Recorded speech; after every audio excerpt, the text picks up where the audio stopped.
balita natin dito, lumutang na ang pulis na medyo natatakot sa atin. So hindi natin tinatakot. Importante rito makita. Ilutang yung pulis.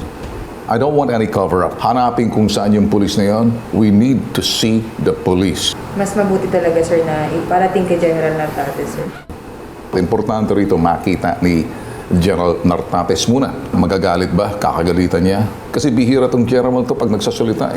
Matipid sa media. Marami pang mga pulis sangkot sa road rage. Puntahan to. Wala na marami sa chat.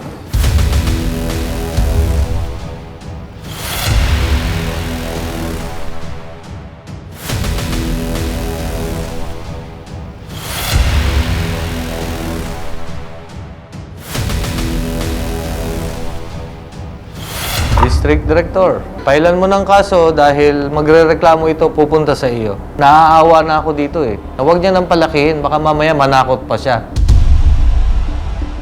Saan mo siya be accountable for that incident?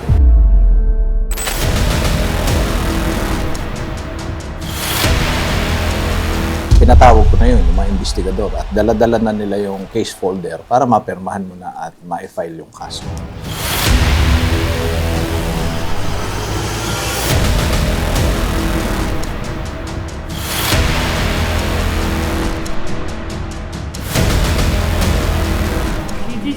Sir Ben? Si Sir Ben po. Oo, kausapin ako. Opo. Speaker Ben.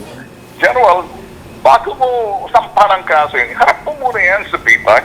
Kasi pag hirapan mo naman kaso yan, ibig sabihin, hindi na namin siya pwede. Yes, sir. Yes, sir. Sige, sir. Kontakin namin siya. Kaya pumunta riyan, may karapatan yung pulis nyo. Harapin, sagutin yung nag-aakusa sa kanya para mabigyan siya ng due process.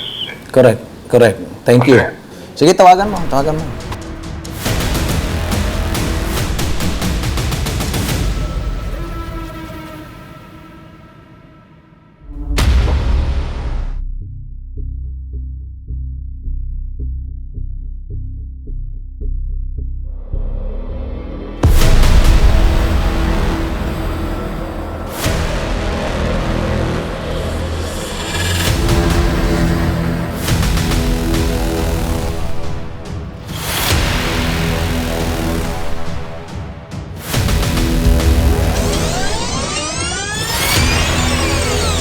There are a lot of factors. Siguro unang-una doon yung tinatawag nating frustration.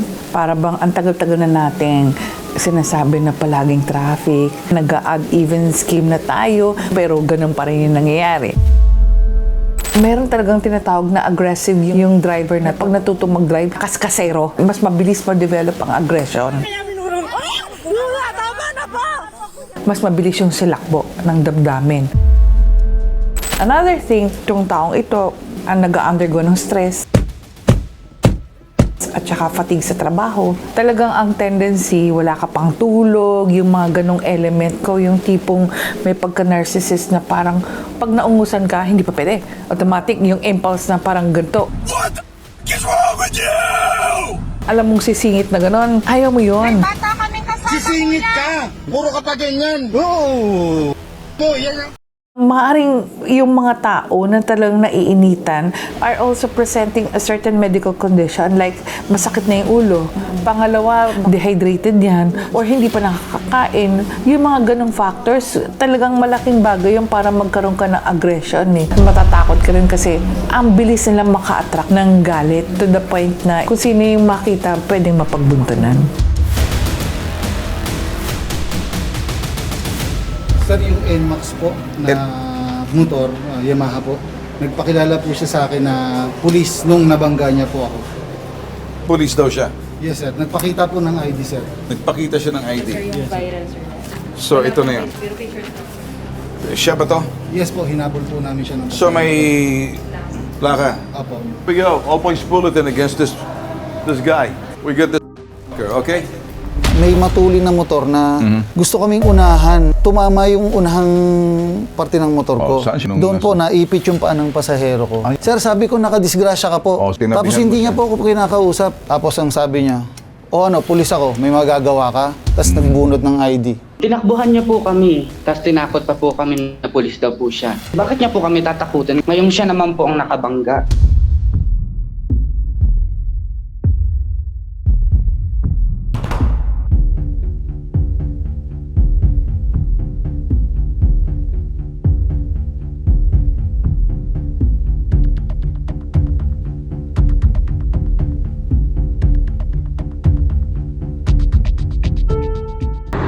pwedeng lumipit kayo, nakarit yan.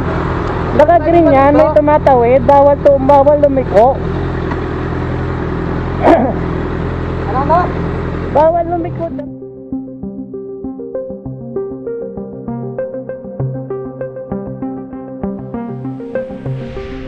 Bawal lumikod lang kasi may pedestrian yan, no? First time mo ba dito?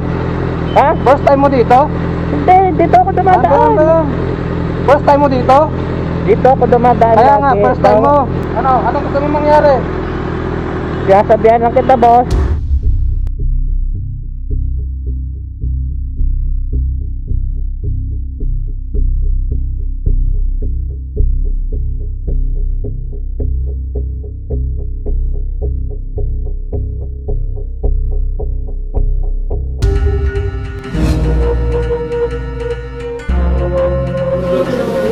Good morning po.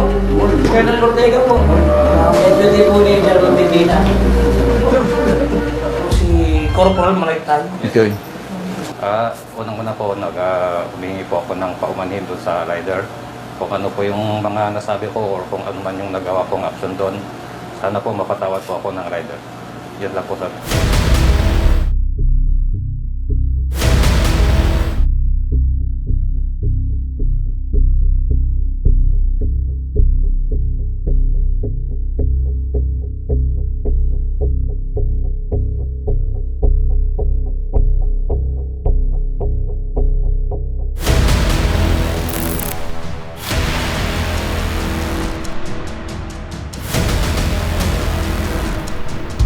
The case was referred by RD to me.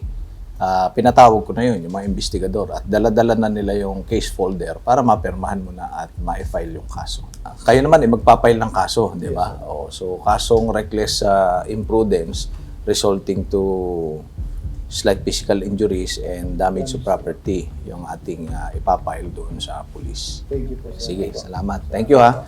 So, kami naman sa QCPD, hindi natin tinotolerate ang mga ganyang pagkakamali ng police. But, hindi naman siya sa QCPD naka-assign, kundi sa Camp Crame. So, hinanap lang natin siya. Tsaka dito nangyari yung aksidente sa Quezon City. Pero hindi natin tinotolerate yan kung may pagkakamali yung mga police. Nasaan yung mga investigador? Tawagin nyo. Oo. Ito. Yung complainant. Po kayo. At nasaan yung papel na pepirmahan? Ayan. Sige, pabasa mo sa kanya. Sir Ben? Si Sir Ben po. Oo, kausapin ako.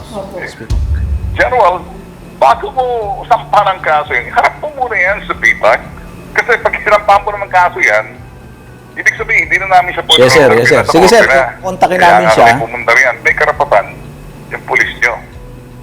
Harapin, sagutin yung nag-aakusa sa kanya para mabigyan siya ng due process. Correct. Thank you. Okay naman, maganda naman na sabi ni Sir Ben. At least masabi rin at kung talaga may pagkakamali siya, di humingi siya ng tawad. Due process yun. Tama si Sir Ben. Baka mamaya one-sided lang. Sige, tawagan mo.